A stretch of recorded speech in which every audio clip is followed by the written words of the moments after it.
Hello and welcome to this new short video. Today I'm going to show you how you easily can mine Ethereum. So therefore you first of all just need a wallet. If you have one, just use that one. If you don't, I'll show you how to get one. So you can click on first or second link in the description.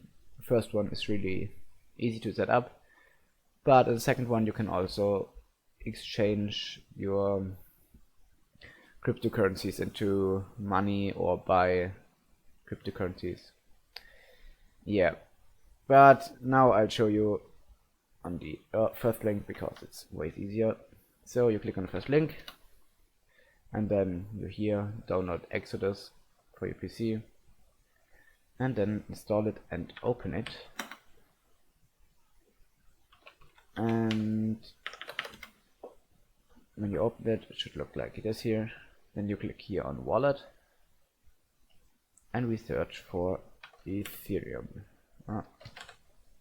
Click on it and then press receive here and copy that link, and then we just save that link for now because we need it later again. Okay, next step is to download a program. I upload it for you, so you can just press on the link here and then download it. Take a few seconds and then here it is. Now right click and press extract all. Extract.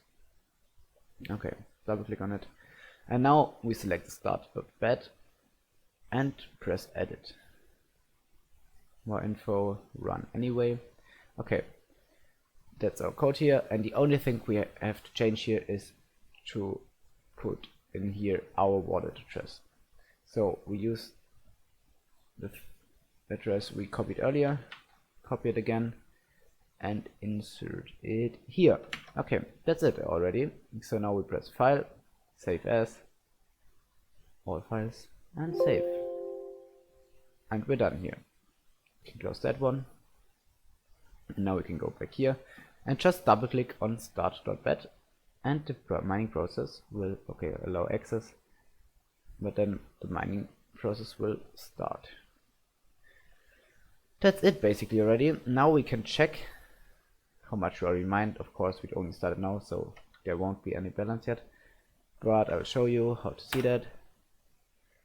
You go on unminable.com and here you have to insert again your address, so we copy the address again and put it in here. Now we see, okay, our balance is as expected 0.000, like nothing, but after 5 to 10 minutes you will see your mining process appear here and then the balance will also change. Here we can see, okay, we at least need to mine 0.01 Ethereum to pay out, and then we can just press the pay now button, or if we want to automatically pay out when we reach that amount, we can also select that one here. Yeah, I mean, that's how it works. I hope I could help you. If you have still any questions, then just ask them in the comments below and I'll try to help you. And yeah, that's it. See you then. Bye bye.